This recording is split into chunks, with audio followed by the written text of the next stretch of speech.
అందరికీ నమస్కారం. సహాయం కోరిన దయ్యం అనే చందమామ కథ చెప్పుకుందాం. పాపన్న ఉండే గ్రామం నుంచి అతని అత్తవారి ఊరికి వెళ్ళే దారిలో కపాలీశ్వరం అనే గ్రామం ఉన్నది. ఆ గ్రామంలో ఒక శ్రీమంతుడికి శాంత అనే కూతురుండేది. ఆమెకు పెళ్ళీడు వచ్చింది. ఆ గ్రామంలోనే జక్కన్న అనే ఒక యువకుడుండేవాడు. అతను బుద్ధిమంతుడు, రూపసి, తెలివితేటలు కలవాడు అయినప్పటికీ అనాథ, నిరుపేద. ఒకప్పుడు జక్కన్నది ధనిక కుటుంబమే కానీ అతని తండ్రి దురభ్యాసాల వల్ల ఉన్నదంతా పోయింది. జక్కన్న చిన్నతనంలోనే తండ్రిని పోగొట్టుకుని దారిద్ర్యావస్థలో పడి ఆ గ్రామంలో వారాలు చేసుకుంటూ చదువుకోవలసిన స్థితికి దిగజారాడు. అయితే ఊళ్ళో వాళ్ళు జక్కన్నను అభిమానించి అతనికి తిండి బాధ లేకుండా చూశారు. తనకు భోజనం పెట్టే ఇళ్లల్లో అతను ఏవైనా చిల్లర పనులు కూడా చేసి సహాయంగానూ చనువుగానూ ఉండేవాడు. అతనికి శాంత తండ్రి ఇంట కూడా వారం ఉండేది. ఆ విధంగా అతనికి శాంతకు పరిచయం ఏర్పడి అది చనువుగాను చివరకు ప్రేమగానూ మారింది. శాంత ఎప్పటికైనా జక్కన్న భార్య కావాలని నిశ్చయించుకున్నది. జక్కన్నకు కూడా ఆమె పైన చాలా అపేక్ష ఉండేది. వారిద్దరూ తమ మనసులొకరికొకరు తెలుపుకొని పెళ్లి ప్రమాణం కూడా చేసుకున్నారు. తన తల్లిదండ్రులు తన పెళ్లి గురించి ఆలోచిస్తున్నారని తెలిసి శాంత తన మనస్సులోని కోరికను తల్లితో చెప్పింది. శాంత జక్కన్న వంటి పుట్టు దరిద్రుణ్ణి పెళ్లాడడం ఆమె తల్లిదండ్రులకు ఎంత మాత్రమూ నచ్చలేదు. అటువంటి వాడిపైన మనస్సుంచినందుకు వారామెను గట్టిగా చివాట్లు పెట్టి ఇక ముందు తమ గుమ్మం తొక్కవద్దని జక్కన్నకు ఆంక్ష కూడా పెట్టారు. వ్యవహారం ఇలా పరిణమించడం శాంతకు జక్కన్నకు కూడా పెద్ద దెబ్బ అయ్యింది.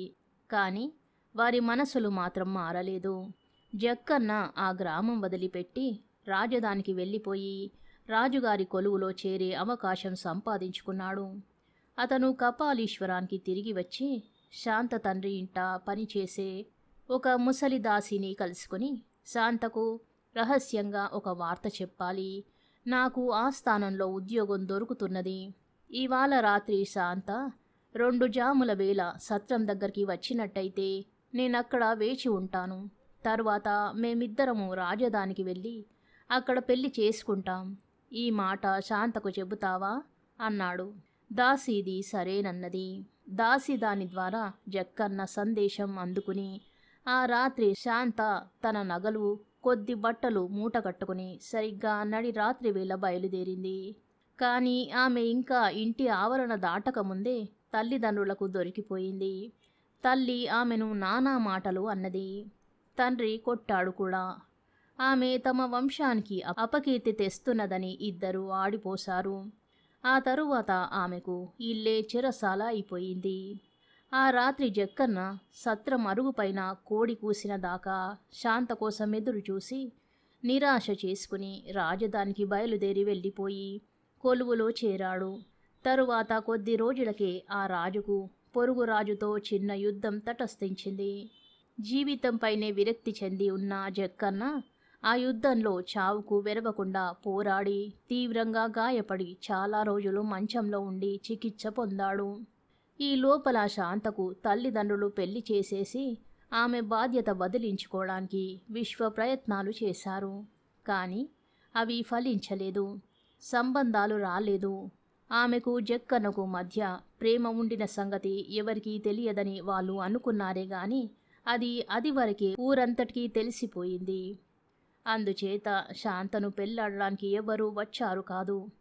నా కడుపున చెడబుట్టింది, దీన్నెవ్వరూ పెళ్లాడరు అని తండ్రి కూతుర్ని తిట్టుకున్నాడు.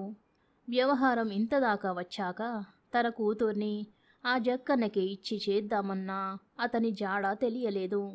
కష్టపడి విచారిస్తే అతను ఏనాడో యుద్ధంలో చచ్చిపోయాడని ఎవరో అన్నారు.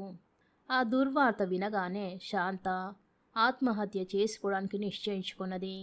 ఆమె ఒకనాటి అపరాహ్న వేళ తండ్రి ఇంట లేక తల్లి ఏదో పనిలో ఉన్న సమయంలో ఇంటి నుంచి బయలుదేరి నడవసాగింది.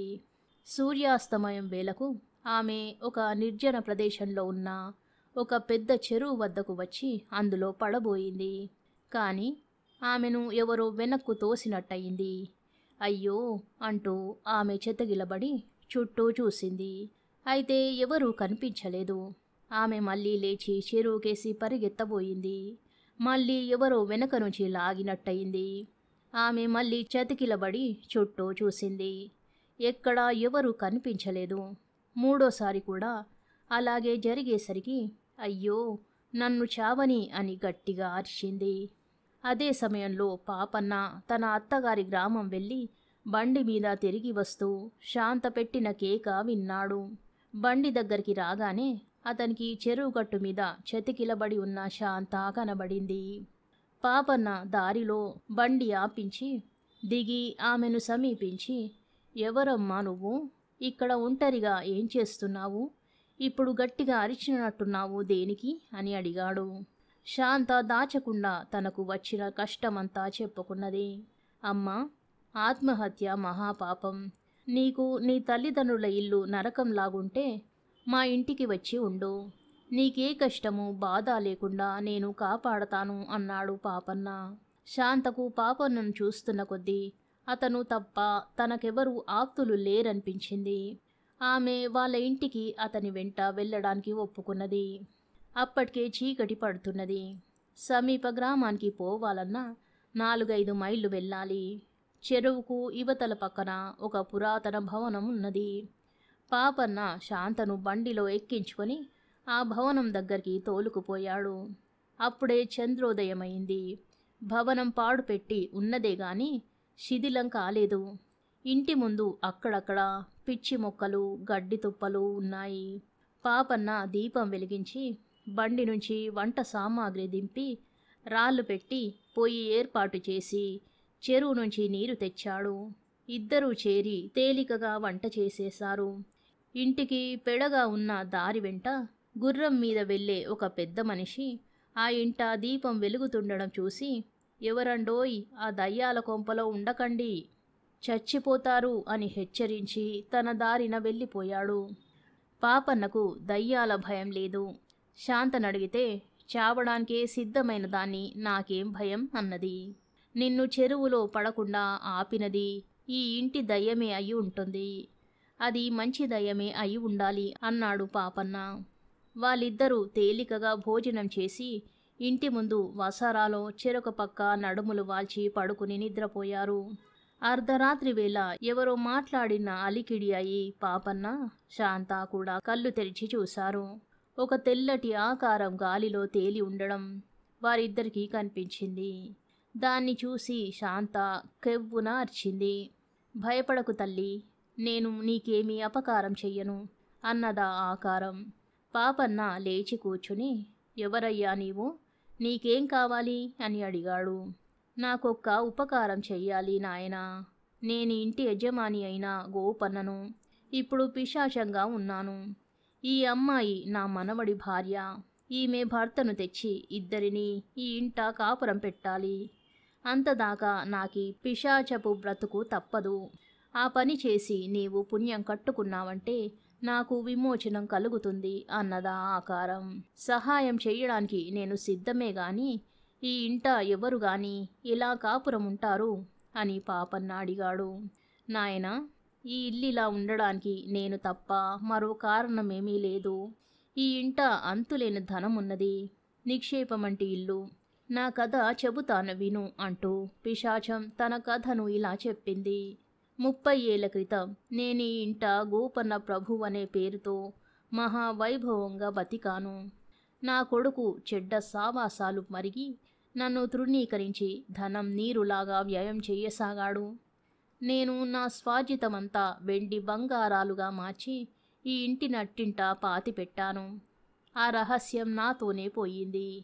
నా అనంతరం నా కొడుకు స్థిరాస్తిపైన ఈ ఇంటి మీద దొరికినంత మేరకు అప్పులు చేసి బాకీదార్ల బాధ పడలేక తన చిన్న కొడుకును గాలికి వదిలేసి తను కాస్త దేశాల మీద పారిపోయి దిక్కులేని చావు చచ్చాడు. అప్పుల వాళ్ళు ఇల్లు ఆక్రమించుకున్నారు. కానీ నేను ఈ రూపంలో ఈ ఇంటిని అంటిపెట్టుకుని ఉండి ఈ ధనాన్ని కాపాడుతూ ఇందులో ఎవరు కాపురం చెయ్యడానికి ఆస్కారం లేకుండా చేస్తూ వచ్చాను. నా మనవడు జక్కన్న, వాడు వచ్చి ఈ ఇంట కాపురం ఉంటే నా భారం వదిలిపోతుంది.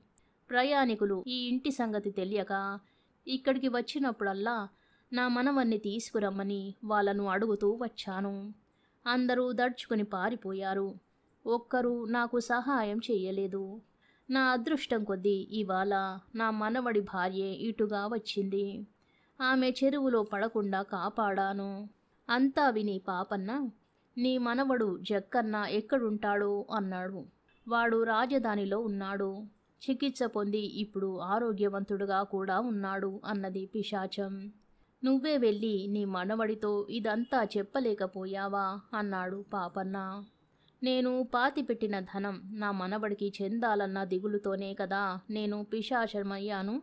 దాన్ని విడిచిపెట్టి పోవడం నాకు సాధ్యం కాదు. అహోరాత్రాలు దాన్ని కాపాడడమే నా పని అన్నది పిశాచం. సరే, నేను నీ మనవన్ని వెతికి తెచ్చి ఈ ఇంట కాపురం పెట్టిస్తాను. నీవు నిశ్చింతగా ఉండు అన్నాడు పాపన్న. పిశాచం అదృశ్యమైంది. కిందటి రాత్రి గుర్రం మీద వెళ్ళిన మనిషి తిరిగి తెల్లవారి అటుగా వస్తూ కిందటి రాత్రి తాను చూసిన మనుషులింకా బతికి ఉన్నందుకు, అక్కడే ఉన్నందుకు ఆశ్చర్యపోయాడు. ఆ భవనం గోపన్న అనే పిసినిగొట్టుదని, ఆ గోపన్నే దయ్యమై ఆ ఇంట ఉంటున్నట్టు అందరూ చెప్పుకుంటారని ఆ మనిషి పాపన్నతో చెప్పాడు. పాపన్న శాంతను తన బండిలో తీసుకుని రాజధానికి వెళ్ళాడు. అక్కడ అతనికి జక్కన్న జాడ సులువుగానే తెలిసింది. జక్కన్నకు అన్ని విషయాలు చెప్పి అతన్ని గోపన్న ఇంటికి తీసుకువచ్చాడు పాపన్న. పాపన్న జక్కన్న నట్టింట్లో తవ్వగా పిశాచం చెప్పినట్టే ఒక పెట్టెలో అంతులేని వెండి నాణాలు, బంగారు నాణాలు దొరికాయి. పాపన్న కొన్ని రోజుల పాటు అక్కడే ఉండి భవనాన్ని కంతకు వెళ్ళవేయించి దొడ్డి బాగు చేయించి జక్కన్నకు శాంతకు పెళ్లి చేయించి తానే స్వయంగా కన్యాదానం చేసి వారిద్దరి చేత ఆ ఇంట కాపురం పెట్టించి తిరిగి తన ఇల్లు చేరుకున్నాడు. కథ సమాప్తం. శుభం.